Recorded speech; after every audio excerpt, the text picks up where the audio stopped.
All right, welcome everyone. Hope everyone's having a great day. Good evening to you all. So today we are going to be continuing our look at the book of Genesis. Before we start, first of all, let me say Christos Anesti. Of course, as Orthodox Christians, we proclaim Christ's resurrection for 40 days after the Feast of Pascha. So we continue to say Christos Anesti, or Christ is risen. So tonight I greet you with that same greeting, Christos Anesti. Quickly, I just wanted to recap in case there are people here that were not here last time, what we talked about. Sometimes it's good just to recap in general so that we can refresh our memories. So last week, we started out with a basic introduction of the book of Genesis. We discussed why it's important to study the Old Testament and books like Genesis. And basically, the Old Testament is the story of God's activity in the world for the salvation of mankind and all creation. And this story starts in Genesis and continues all the way into the New Testament and finds its fulfillment in the person of Jesus Christ. So if we as Christians want to understand Jesus and who he is and the Gospels and the message of the Gospel, then we have to know what the Old Testament has to say too. I gave some background information on the book of Genesis itself and on the Old Testament. We talked about the Torah, which are the first 5 books or the books of instruction, and how Genesis breaks down into 2 basic parts. Chapters 1 through 11 have a more universal outlook. They have to do with the creation of the world, creation of humanity, the fall, the flood, the destruction of the world, of the first creation, and then with Noah, and then Noah, God restarts creation with Noah again. And then we have chapters 12 through 50, which are kind of a zoom in look at God's relationship with a particular family of a man named Abraham and how he establishes his chosen people through this person, Abraham. We talked also about authorship of Genesis and how our church tradition holds that Moses wrote these first 5 books. And it's very likely that he contributed to these books, but also biblical scholars believe that Genesis and other books of the Old Testament are actually compilations, how they're draw from different sources, different traditions to tell one story, which is, as we said earlier, the story of God's action and God's activity for our salvation. The fact that historians point to these different sources does not in any way invalidate these books or put them in the fantasy genre as we would think of them, but rather the accounts in Genesis express real truths and they reveal God's real saving activity and love for creation, even if they're not always accurate according to our understanding of natural science as we have it today, because natural science has changed a lot since 2000 BC. So we started also looking at Genesis 1, and we got through the first day of creation. God is the sole creator of heaven and earth and does so deliberately as an expression of his love. And on this first day, God creates light and separates light from the darkness. And in other words, God creates time as the foundational aspect of his creation. Although this time is different, naturally different than how we experience time now, because there was no sun yet, there were no seasons, and we'll talk about that today. But God, by creating, he brings order and beauty into a world that is total chaos and desolation, and this creation of God is good. We also talked about how God creates, how our understanding of God creating from nothing is a teaching of our church, but it's not found necessarily in the text of the Genesis stories. How when God starts creating in these stories, something is there, and God kind of molds it and acts to make it livable and usable. So in Genesis itself, it does not appear that he creates from nothing, but of course, as time went on, as people started asking different questions and had different thoughts and different questions about it, we of course came to understand that, well, of course, God was before the land and the water and fire and all these different things, that all these things come from God as well.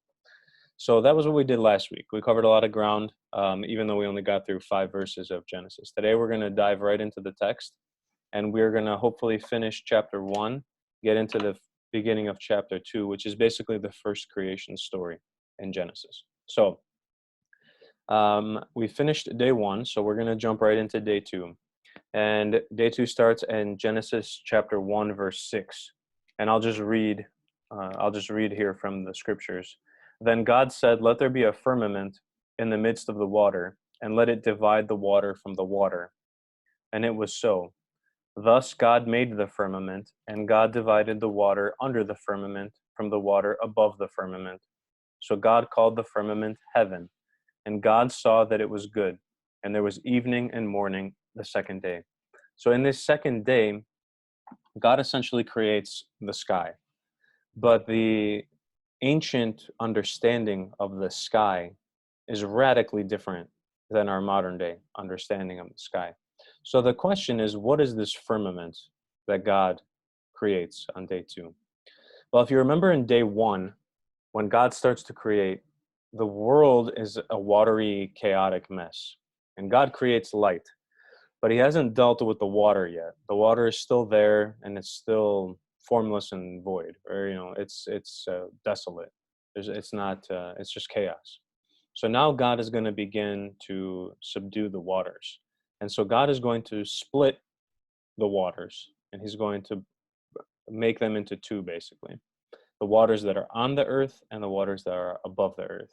Now, remember, people at this time thought the earth was flat, not round, not a sphere. Thought it was flat. So it was very much a common understanding at that time that the sky was not, atmospheric gas that was above us, and the clouds were, you know, a mass of water particles. And I'm describing these very generally. They understood the sky to be solid, to be like a solid material. So if you can imagine now the flat Earth with columns somewhere, invisible to the human eye, with a tent, like a solid tent above it. And the purpose of this firmament, and that's what firmament means. Firmament means something solid, something firm. Saint Basil talks about how it's something exceedingly strong, unbreakable. And the job of this firmament was to keep the waters above the earth, and not on the earth. So imagine now earth as we know it, with this firmament above us. This is their understanding. This is the ancient understanding of the world, cosmology. And then another ocean above the firmament. So the job of the sky is to keep out this sea from totally destroying everything below. And their understanding was that when it rained, there were basically like windows. There were like little windows that God would open to let rain down. So it's very interesting how the ancient people understood the world. But that's what this firmament is. And we find this same idea of waters being separated in other Near East mythology stories too. Like in the Babylonian story, there's a battle, and then the victor god splits the water goddess in two and separates her. In this story, though, we don't see any battle. We don't see any struggle on God's part. He just says, "Let there be a firmament," and a firmament appears and splits the waters. So now you have, again, this ocean below, and you have this ocean above. And this is how the ancient world viewed. This was their science. This was the science of their day, which obviously nowadays we know is not the case. But again, these stories, these accounts, are meant to tell the creation of the world and why the world is the way it is based on the time. These stories were written thousands of years ago, so they're written to different scientific standards. And again, this doesn't invalidate the stories themselves. They're not trying to remember, Genesis is not trying to teach natural history or natural science. That's not what it's doing. It's trying to show God's activity in the world and in history. we see in other places in the Bible this same understanding of the solid sky. For example, in the book of Ezekiel, the prophet Ezekiel has a vision of God's throne being placed on the firmament. So obviously, if the firmament is not solid or strong, it will not be able to support God's throne. But in Ezekiel, he sees God's throne sitting on top of this firmament, on top of the sky, basically, where God can kind of watch down on us. In Job, in the book of Job, chapter 37, we also hear the sky described as hard as a molten mirror. So their understanding again of the sky was that it was exceedingly hard and strong and unbreakable. In the book of Psalms, we see this too. In Psalm 104, which talks a lot about the creation story, the psalmist writes that God stretches out the heavens like a curtain or like a tent, and lays the beams of his upper chambers on the waters. So in other words, God creates this tent with beams. It's very strong to keep the waters in their place. So, it's this to me is a great example of how we can't treat Genesis as a science textbook, because obviously we know that this understanding of the skies is scientifically incorrect. But that's not the point. What is the point, though, is that God is the creator of the sky, and that God is the creator of the waters, and that he is in control of these things. Because again, remember, in the ancient times, people understood these phenomena, the sky, the oceans, as being divine in themselves, as being gods. Um, in ancient Greek mythology, the oldest and most powerful gods are earth and sky. So here the Bible is kind of breaking down that mold. It's breaking down that idea of the world as being a composition of these divine entities that kind of battle against each other and struggle for control of different parts of creation. In Genesis, God is one, and he is in control of everything. So God, at the end of day 2, God sees the firmament and he sees the waters being split, and he sees that it is good. And here, I think it's important to meditate for a second just on this little line that keeps repeating itself in Genesis 1, which is, and it was good, and God saw that it was good. Again, in the ancient world, people viewed the earth and life as a battleground between good and evil. There were good gods, there were bad gods. There were good spirits, there were bad spirits. Light and darkness, good and evil, constantly battling with one another, going back and forth. But in Genesis, again, God doesn't have any adversaries. God is making everything, and everything he makes is good. And that's an important point, and that is that in our creation and in our understanding, our Christian understanding of good and evil, is that God doesn't create evil.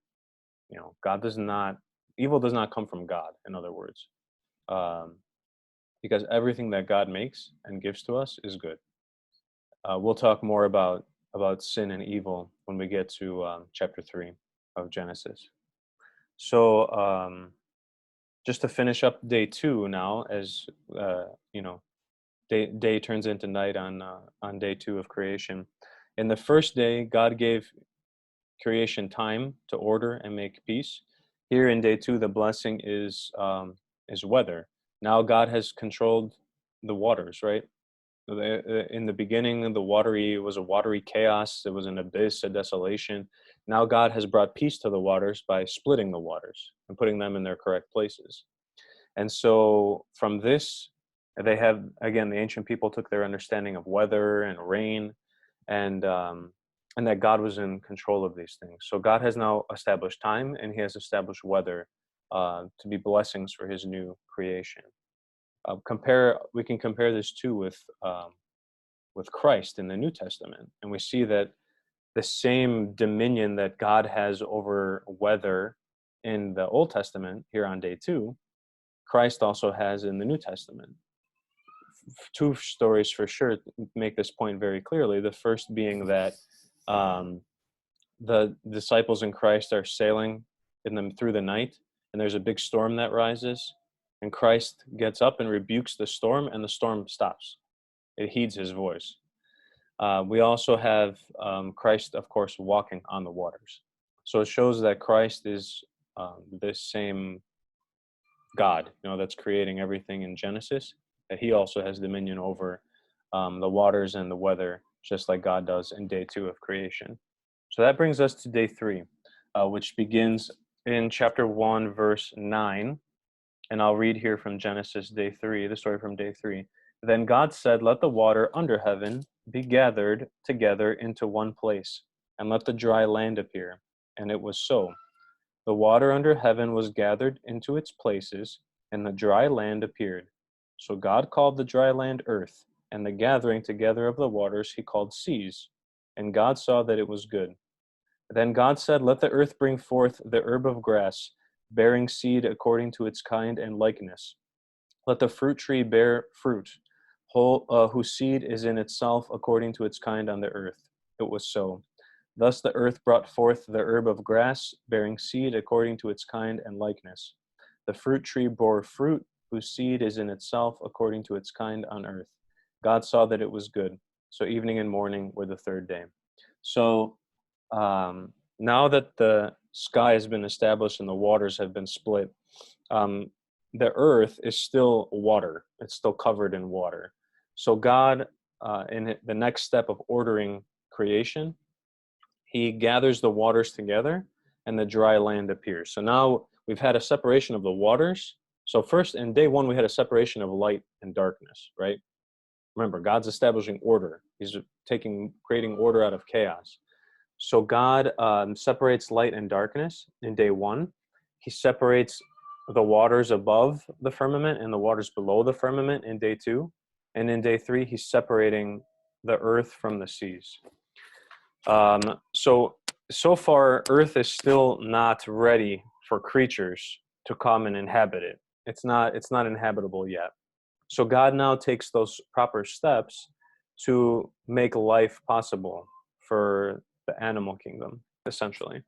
So God brings, in order for that to happen, God has to separate the earth from the seas, and he also has to provide food for the animals that are going to be living there.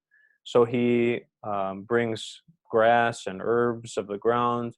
He creates trees that bear fruit that will be good for food basically for the animal kingdom. So this is the third gift. The first gift was time. The second gift was weather. The third gift is going to be food. And these are going to be the foundational blessings of God's new creation. It's interesting that the Bible, in this point, repeats several times the line, according to its kind. And for the ancient people, that would have been really important. And what that means is that if you have a wheat seed, if you're planting wheat, that in 6 months or whatever, when you harvest, it's not gonna sprout out zucchinis. Or if you plant corn, you're not gonna get, lettuce, right? Every seed, every plant was according to its own kind. And this was important for the ancient world because, of course, they were agricultural societies. Their survival on a societal level was dependent on this, that the farmers would be able to plant and harvest in a predictable way so that they could have food for everybody. Otherwise, obviously, they would be in big trouble. So this is really important, that as God creates, even though there's a variety, there's lots of different plants, God creates lots of different trees, there's tons of variety, but everything is according to its kind. If you take the seed of a apple tree, you're not going to get oranges, you're going to get apples. And that would have been very important for the ancient people to hear.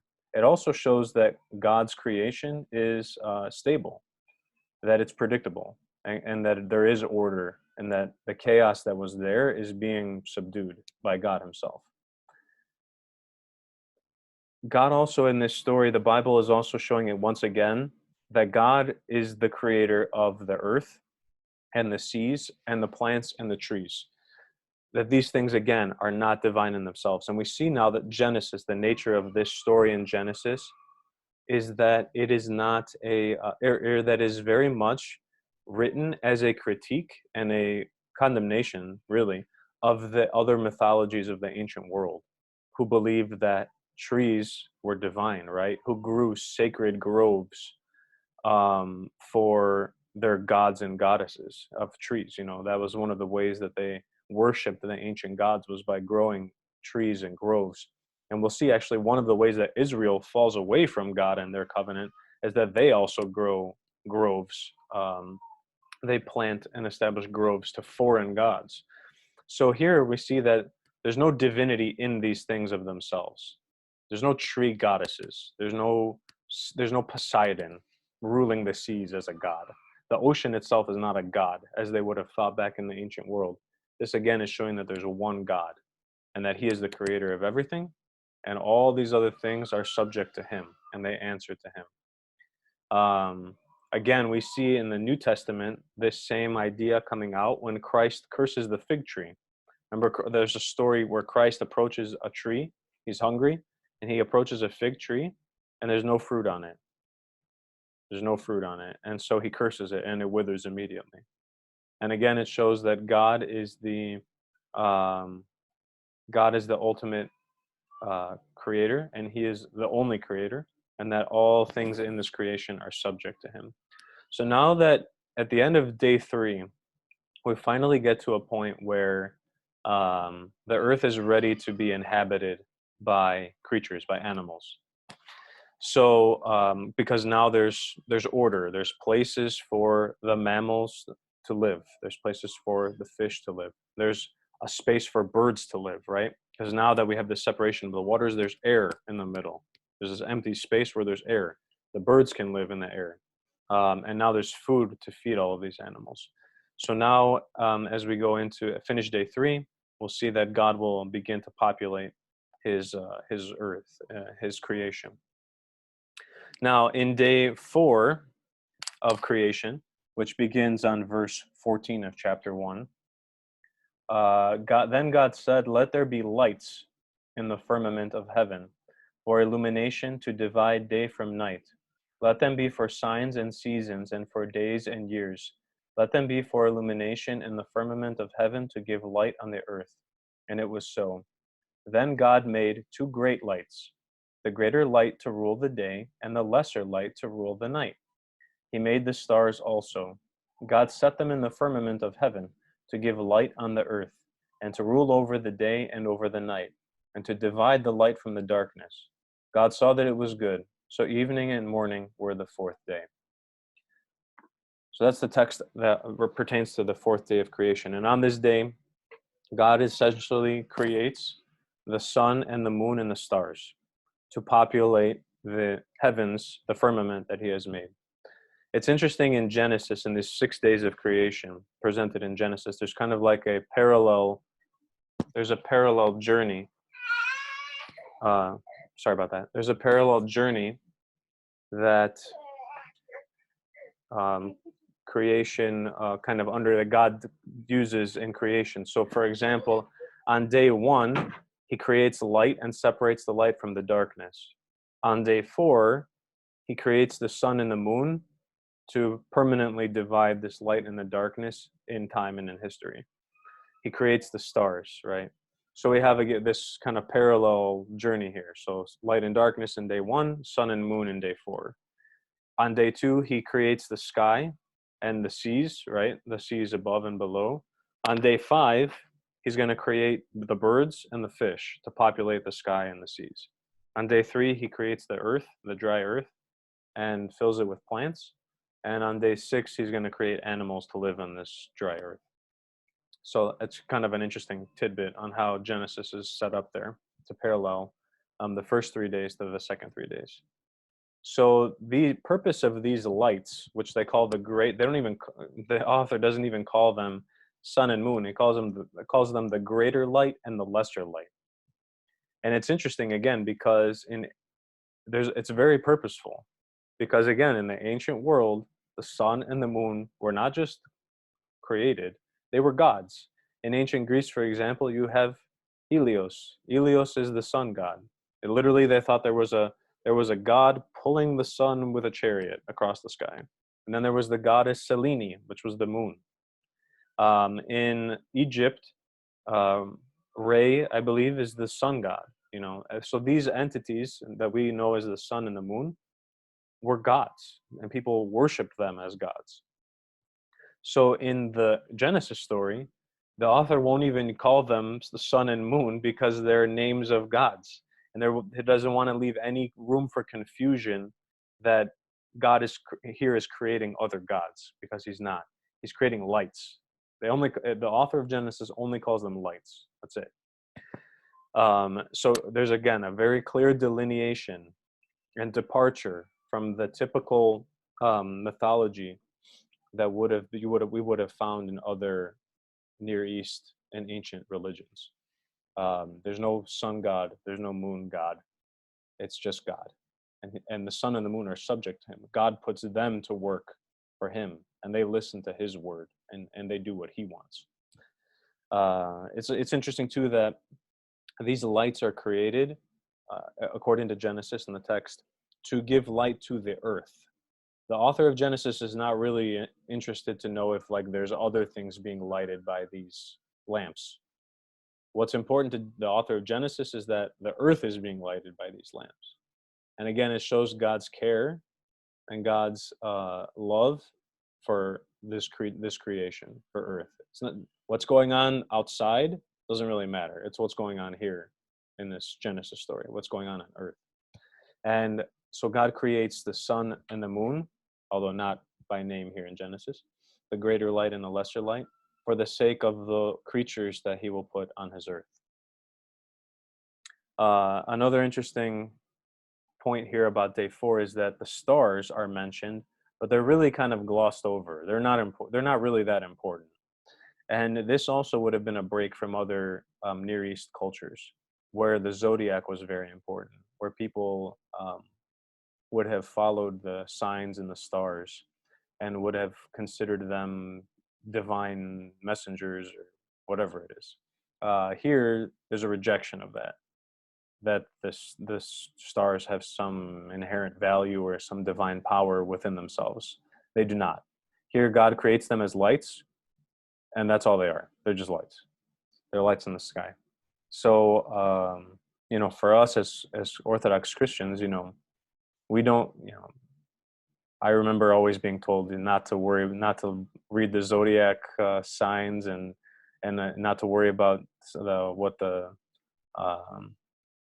I don't even know what they're called, but in the newspaper when you find your zodiac sign and you read your horoscopes, because for us those things are not real. I mean, God is in control of everything. The stars are just lights. That's it. So so that's another important element here in day 4, is that God creates the lights, the stars, but they're not divine. Again, they're just lights. And that's how God created them, and that's okay. That's all they have to be. They don't have to be anything else. And these lights are important. The sun, the moon, the stars, they're important because they give further order, and they kind of are the next step of that order of time that God creates in day 1. So in day 1, God creates day and night, which is of course a delineation of time, but there's no sun to really mark the 24-hour period, right? So now that there's a sun and a moon, humanity, and really all creatures, but humanity in particular, can follow the days and the seasons that change with as time goes on. So this is really where time as we know it is established. Although again, even in day 1, there's day and night. It's different now that the sun and the moon are there. That 24-hour cycle, the cycle of the year, the cycle of the seasons is really being established here in day 4. So even in our own modern day orthodoxy, these days and seasons having to do with the sun and the moon impact the day that we celebrate Pascha. So the formula, as I understand it, and I could be making a mistake, so forgive me if I am, for picking the Pascha date is that it's the first Sunday after the first full moon after the equinox, the spring equinox. So once that equinox passes, which again is seasons, you have a full moon, right? Day 4, creation of the moon. And then the first Sunday after that is Pascha. So we still use the sun and the moon, so to speak, to select the date for our most important feast day. And for the Jews, the sun, the moon, and the seasons would have been very important for their festal holidays and celebrations as well. So that's day 4. And now we see in day 5, God begins to populate his earth. And day 5 begins on verse 20. If you're following along, it's chapter 1, verse 20. Then God said, "Let the waters bring forth creatures having life, and let birds fly above the earth across the face of heaven's firmament." It was so. Thus God made great sea creatures, and every living thing that moves with which the waters abounded, according to their kind, and every winged bird according to its kind. God saw that it was good. God blessed them, saying, "Be fruitful and multiply, and fill the waters and the seas, and let birds multiply on the earth." So evening and morning were the 5th day. So on the 5th day, God creates the fish and everything that will populate the sea, and the birds and everything that will populate the sky, as we mentioned just a few minutes ago, talking about the parallel days of creation.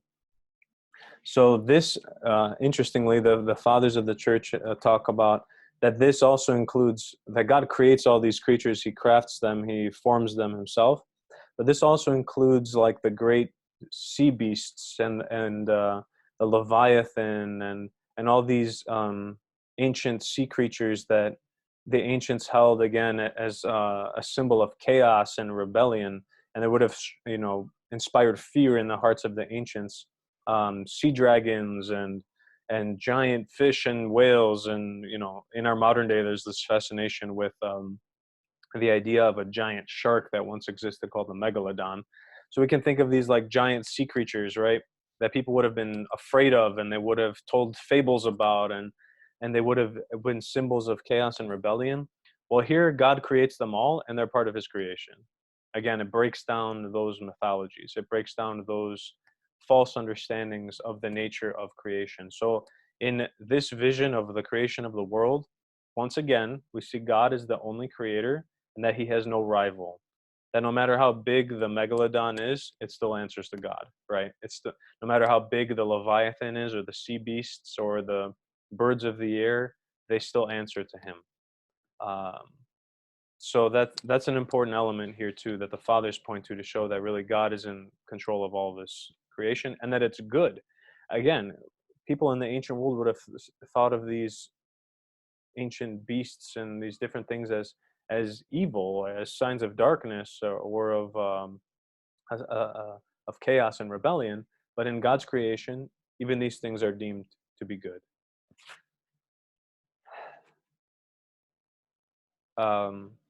Another note here that God makes all these animals, he forms them, and there's a great variety, just like there's a great variety of plants in day 3 of creation, trees and vegetables and grass and herbs. There's also a great variety of animals here too, and all of them are good. And God crafts them all, and they're good to the point that God blesses them, and he tells them to be fruitful and multiply. And this is really the first time that God speaks directly to his creatures. God now here is not, he has been speaking, right? He has been saying, "Let there be light, let there be a firmament, let the waters go above and below," and he's been speaking. This is the first time he speaks to his creation. He says, "Be fruitful and multiply." So he gives his first command to the fish and the birds, and he says, "Be fruitful and multiply, fill the oceans, fill the air." And we'll see when it comes to mankind, he gives the same blessing. And we'll talk more about that when we get to day 6, which we'll do right now. So at this point, the earth has been formed. The waters have been separated. Light and darkness have been separated. The plants have come out. The earth and the seas have been separated. The plants and the grass and the vegetation of the earth have come out. Now there's fish and there's birds. And let's see now what God does in day 6, which begins on chapter 1, verse 24. Then God said, "Let the earth bring forth the living creature according to its kind, the quadrupeds, meaning those walking on four legs, the creeping things, meaning the bugs, and the wild animals of the earth, according to their kind. It was so. God made the wild animals of the earth according to their kind, the cattle according to their kind, and all the creeping things on earth according to their kind. God saw that it was good. So again, we have that phrase, according to their kind. You know, the animal world is predictable just the same way that the agricultural world is predictable. And God, again, creates all these creatures. He forms them just like he did the fish and the birds and the plants. And he sees that they're good. There's harmony. There's peace. Everything is working together for God's purposes. Again, God has no rival. There's no divine animals. These things all answer to the one divine, which is God. So now the stage has been set. Everything is ready for the last act of creation, the culmination, the high point of the crown, so to speak, of the created world. And so here in chapter 1, verse 26, God said, "Let us make man in our image, according to our likeness. Let them have dominion over the fish of the sea, over the birds of heaven, over the cattle, and over all the earth, and over every creeping thing that moves on the earth." So God made man, in the image of God he made him, male and female he made them. Then God blessed them, and God said to them, "Be fruitful and multiply, fill the earth and subdue it, have dominion over the fish of the sea, over the birds of the heavens, and over every living thing that moves on the earth." Then God said, "Behold, I have given you every seed," he's talking to mankind right now, uh, "every seed-bearing herb that sows seed on the face of all the earth, and every tree whose fruit yields seed. To you it shall be for food. I also give every green plant as food for all the wild animals of the earth, for all the birds of heaven, and for everything that creeps on the earth, in which is the breath of life." It was so. Then God saw everything he had made, and indeed it was very good. So evening and morning were the sixth day. So this crowning moment of the creation story is the creation of mankind. Now it's interesting, in chapter 1, in the first creation story, there's no mention of Adam and Eve. It's just mankind, right? Generally speaking. Although it doesn't mention that they are made male and female, which we'll talk about in a little bit. So mankind is made on day 6 with the animals. So it shows the connection, and really that mankind is part of the animal kingdom, but we're different, you know. And in the Genesis account, we're a different kind of animal. We are, you know, we were made with the animals on day 6, but there's something different about us. God, you know, discusses it. There's this kind of fascinating passage there in verse 26, where God is literally discussing, you know, amongst himself, amongst the Trinity, right? As we would see it, as the Father, Son, and the Holy Spirit, the Father, the Word, and the Spirit, talking about making mankind. And they say, "Let us make mankind in our image and in our likeness. You know, let us fashion him." And they did.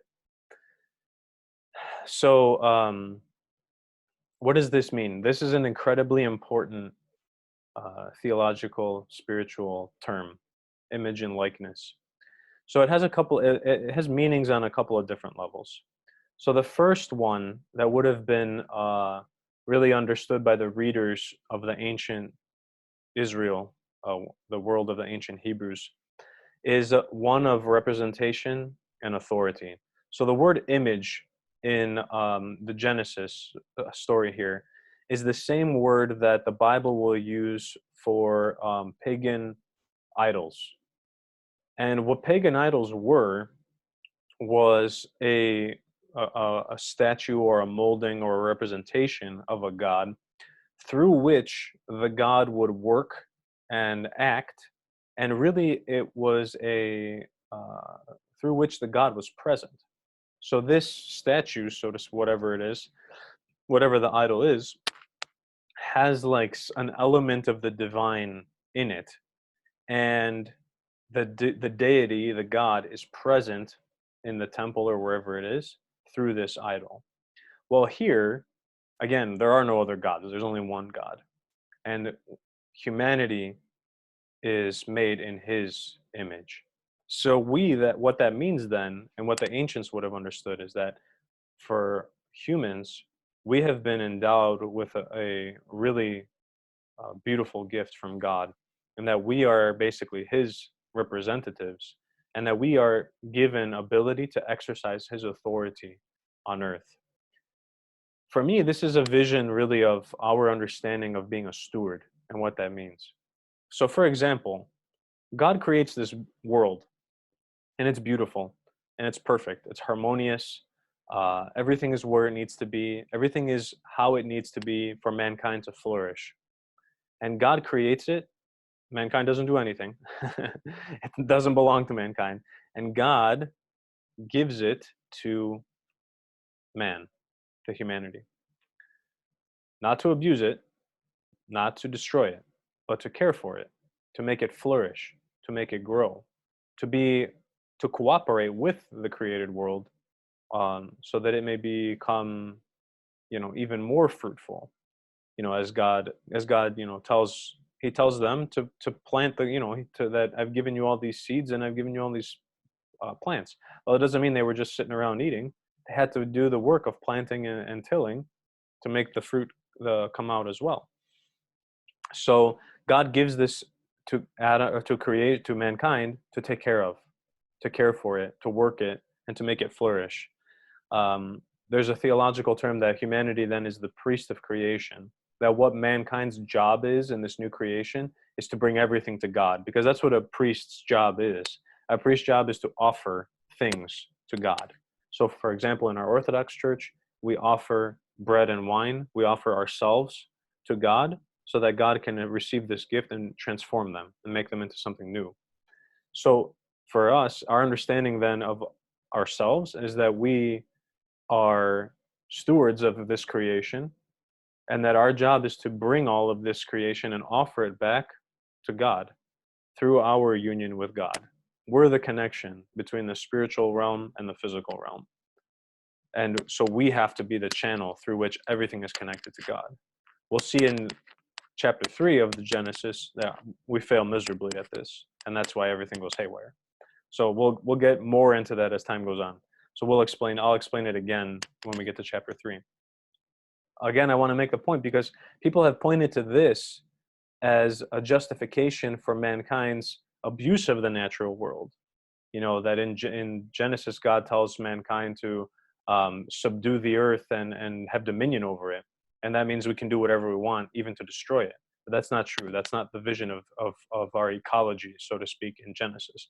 Again, we're supposed to be sanctifying everything. We're supposed to be caring for it and making it flourish and offering it back to God, um, as the priest of creation. So this is the first vision of being made in the image and likeness of God, that we're God's representatives on earth, that he is present in a way through us, and that he has given us authority to have dominion in his name, in his place, over these things that he has created. The second vision of being made in the image and likeness of God is that God has instilled in us his own characteristics, things like freedom, freedom to choose, right? Things like creativity, things like goodness and kindness and compassion and love. That he has instilled these things in us as mirror images of himself. And of course, this is another great gift, that we are made in this way, and we are given these gifts by God to, create and to love and to be kind and compassionate, to the world around us. And that's really how we're supposed to relate to one another, to the world around us, and to God as well. It's interesting, again, comparing this story to other ancient stories, because, again, it's a commentary and critique and judgment on these other mythologies of the ancient world, that in other ancient cultures, there was only one person that was in the image of God and that could rule in God's place, and that was the king. So, for example, in Egypt, the Pharaoh, they believed that the gods would rule Egypt through Pharaoh. So that's why they believed that their pharaohs were gods themselves, and that And it wasn't just Egypt then. In other civilizations too, the king was was divine, was a divinity. Even in the ancient Roman world, these emperors built statues of themselves. Why? Because they viewed themselves in part as chosen by the gods and having a divine element to themselves, as being God's representatives or the representative of the gods, I should say, on this earth and in their empires and kingdoms. Here, though, the image of God is given to all people. It's not monopolized by one person to lord over others. Rather, it's given to all mankind everywhere. And so here, humanity, the whole of humanity, is dignified and inherently valuable. That there is no human life that is not valuable or that is not beloved by God as having his image and likeness. It's important too that we note here that God makes them male and female. It notes it clearly here in Genesis that male and female he made them. And so gender diversity is a basic part of our own humanity. And here God gives the same command he gave to the fish and the birds, he gives here to mankind as well. He says, be fruitful and multiply. And that's important because in the ancient understanding of being blessed was to be fruitful. So, for example, in the story of the life of the Virgin Mary, the Panagia's parents, Joachim and Anna, come to the temple to offer gifts, and their gifts are rejected because they have no children. And that means that they are not blessed by God. So, even up until the time of Christ, people had this understanding that if you weren't if you didn't have children, if you didn't have offspring, that you were not blessed by God. And that's why Joachim and Anna pray, and they miraculously give birth to Panagia.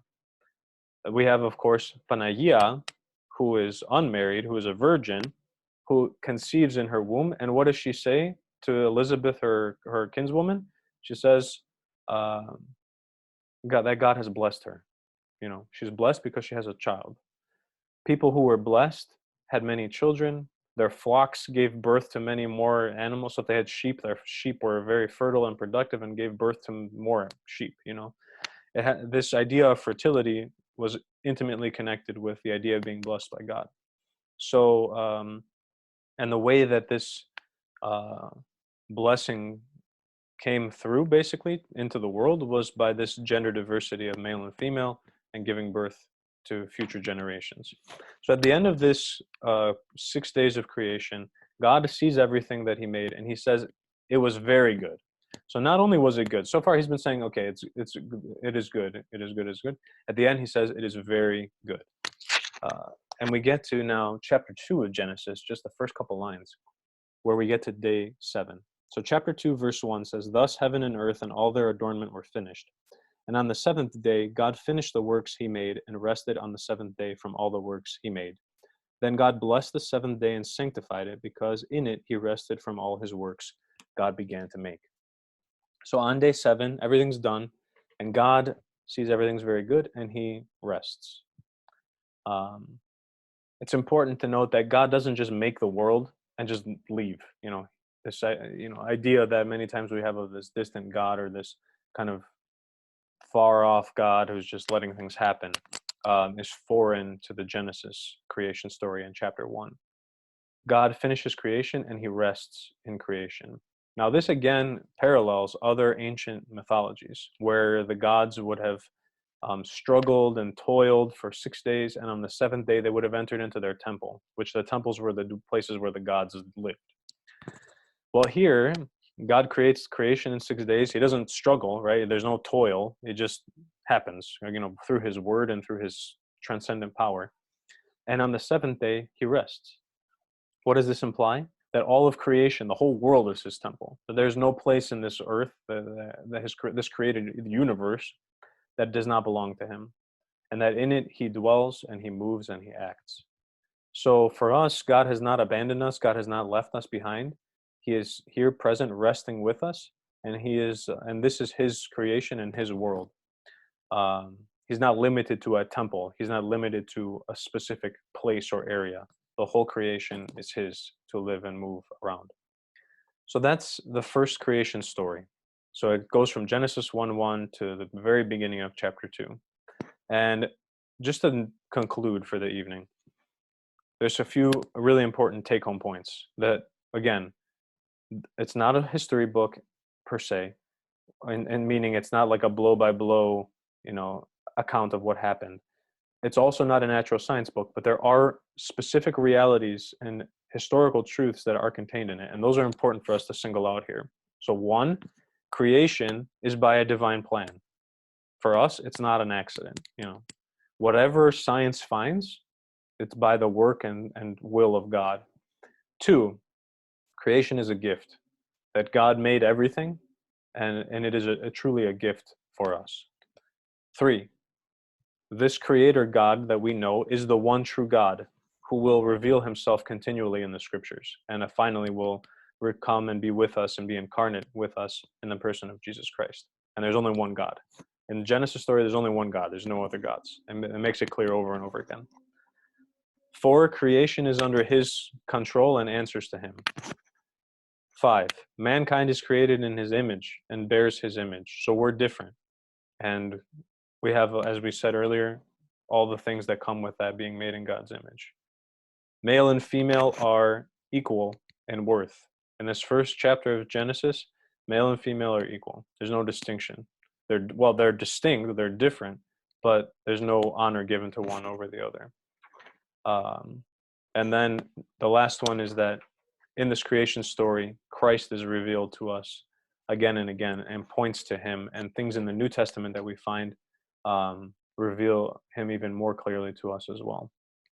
So that's kind of wraps up chapter 1 in the creation story. To just as a final point, I just want to share with you some beautiful icons that are part of our tradition that depict these scenes of creation that we have been talking about. And you'll notice immediately that at the center of all these icons, of course, is Christ. So as we were talking about that God creates through his word, we of course know that the word became incarnate in Christ. And so here Christ is depicted in creation, creating the world. So here we have the creation of the birds and the fish. Sorry, some of the pictures are bigger than the screen. Let me see if I can zoom out a little bit. There we go. Here we have Christ creating the sun and the moon and all the stars. And here's the firmament, right? Here's the firmament above with symbolized by the angels here. And here's Christ again, of course. Here we have Christ creating the land, the water, and the plants. So we have the separation of the seas and the land, and then all the plants and the trees. And of course, you have the sun and the moon who would have been there already. And it's interesting too, if you see icons of the crucifixion, a lot of times you see the sun and the moon as well. And that has to do with our hymnography, but we'll talk more about that in one of these sessions. Here's the creation of all the creatures. Here you see the land animals as well as the fish and the birds. And Christ again is blessing them and creating them. And this was I've never seen this icon, I just found here. So this is God creating the light on the first day. And you'll see it's not the sun, right? It's a different image, right? There's angels and so it's different. And again, it shows that the light created on day one is not the sun per se. You have the light and the darkness here. So I thought that one was interesting. And here's, God on the last day of creation resting. I found this for the first time today too, where it's Christ and he's sitting on his throne, right? In his new creation, which is his temple. And here's Adam and Eve as we know them. Of course, they're not named in Genesis 1, but with all the created world around them. So I just thought it would be fun to share those with you to kind of give us a visual through our iconographic tradition of the things that we've been discussing. And you can find more online too. So I'm going to unmute everyone at this point. I know it's been a long session so far, but if anyone has any questions, I'll take just a few minutes to answer questions if anyone has any.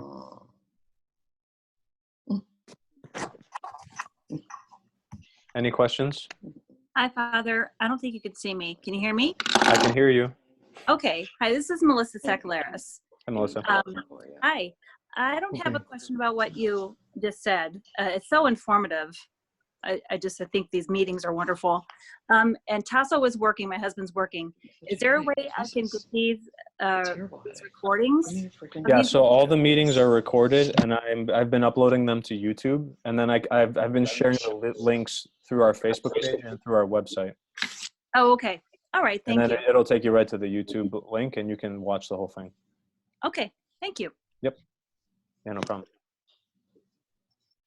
Any other questions? I know I wore you guys out today. I will ask. I'm sorry. I'm sorry, okay, go ahead. Andy. Did you have a question, Andrew? No, go ahead. Oh, okay. You just said the icon with the sun in it. Mm-hmm. You said it's not necessarily the sun. From day one. From when day God says, when God says, let there be light. We talked about that last time, actually.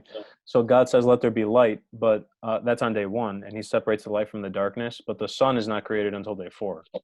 So the light in day 1, the church understands it to be, first of all, the establishment of time, where God is delineating night and day, but the source of this light is really God himself. And we talked about how in John chapter 1, the first chapter of John, it says that in the beginning was the Word, which of course we understand to be Christ, and that his light shines in the darkness, and the darkness does not overcome it. So we see it kind of as this introduction of God's activity in the world, shining light on this creation. So it's God himself that's shining his own light there. Okay, that's cool. I love that icon. I've never seen it before. Yeah, me neither. I just found it today. So I was like, oh, I should share this. Yeah, it's beautiful. Thank you. Glory to God. Any other questions? I can take one more. No, everyone's good?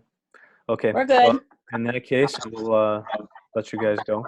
God bless. If anyone, if you know anyone that wants to, that wasn't able to attend live, remind them that they can catch all of our sessions through our website. And I post the links again to the Facebook group as well. So thank you all. Christos Anesti once again. God bless. And Thursday night, we're having our next session on the liturgy, and then our next Bible study will be next Tuesday once again. Okay. All right, thanks, everyone. Have a good night. God bless. Thank you. You too. You too. Good Thank night. you, Father. Good night. Bye-bye.